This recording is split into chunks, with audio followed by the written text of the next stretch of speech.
whispering in the trees. It's two cities and they're only... What did you see happening in at least legal terms? Well, the people who came down to demonstrate, I think they have every right to be heard. I thought it was done, let's say, appropriately. And, you know, it's, I think the free speech, free assembly, right to redress of grievances, all of it was right there. Now, the conversation, or I'll say the lack of conversation between members of our legislature, where they either don't speak to one another or shout at each other. You know, I think they've somehow lost the art of the legislative process, where you try to work through issues. Maybe it was something that couldn't be worked through, but I do think it set a poor tone, and there's not enough conversation between the two parties. I'm a big champion of the fact that we need to learn how to work together even if we're different. So when I was up at... Well, it's hard to argue with someone that's not there. So... Well, they were there this year. They didn't leave town, but you know, we see it in Washington where they talk past one another, and I think in Indianapolis, you know, I don't want to criticize my own clients, but they could do a better job of working together. You know, the fact that when you're elected, you represent the people that didn't vote for you, that didn't support you, that were for somebody else. And I think there's too little attention paid to the fact that you have to represent everybody. A lot of states have headed in this direction. You know, the Attorney General has to deal with the tobacco companies from our 1998 settlement, the Master Settlement Agreement.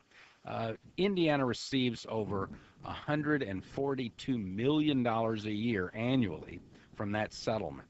It's kind of a part-time job for people in my office to work on that. So I've got a lot of work with the tobacco companies. Frankly, I never have trusted the big tobacco companies. Anytime they want to go after the tobacco industry, count me in, because I've always seen them as selling a product that, you know, it kills people.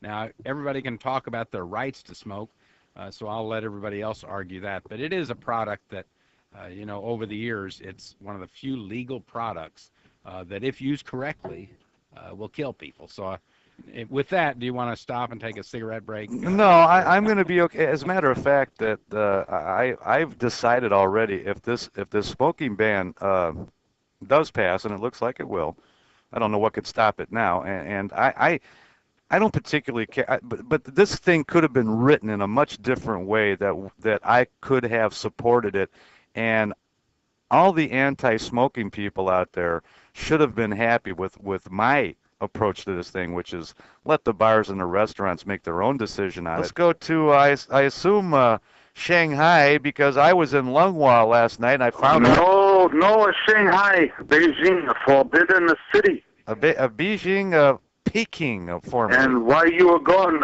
you're forbidden too. Yes. However, you went back into China. Listen, Rao, I was re-allowed into Lunghwa. Re-allowed into Lunghwa last night. Runghwa. Runghwa has a fine postica.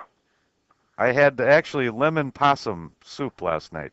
A lemon opossum soup. This American dish, we have no such thing. You got a hamburger. Kind of like a chop suey. Kind of like a dog chop suey. Now, where are you again? No, dog. That's a Korean. Don't tell me that. I've seen you guys. You see, you think we all work all right. They do. Oh, I could spot a Chinaman from a mile away. Chinaman not the preferred nomenclature. I have talked to several people Chinese-American. Several people from Purdue Cal that went to China, and I asked each one of them, here's the question, did you see a dog? And they all said no. Not one dog was seen. They're right. Many dogs in the forbidden city. Hello, city. Uncle Phyllis. Uncle Phyllis. Cousin Phyllis. What's the matter with you? I'm sorry. Uncle Eddie. Yeah, Uncle Eddie. How the hell are you, Preet? I'm okay. It seems like when you talk to me, your voice sounds really, really nice. When you talk to Jed, you sound like somebody removed your tonsils with a crowbar. That's because I was sick, okay? Yeah, well, you sound great. So thank you. I feel a lot better. So how are they hanging? Quite well. Cool. Are you home? No. Where are you? Driving? On the Borman? No. I had a dentist appointment. Ah, Bishop Ford? No. I mean, Well, listen, if you Ridge had a Road. Listen to me. dentist appointment, you might want to go over to Lungwa and talk to Henry. No, that's okay. I heard you talking. That's okay. I think he's got candy corn for teeth, man. Wow, he picks on me all the time. Go ahead, smack him down. I'm looking forward to it. Yeah. Collar smackdown. Yeah, you just rubbed his engine up last night. I heard you talking to him. Who, Walt? Yeah.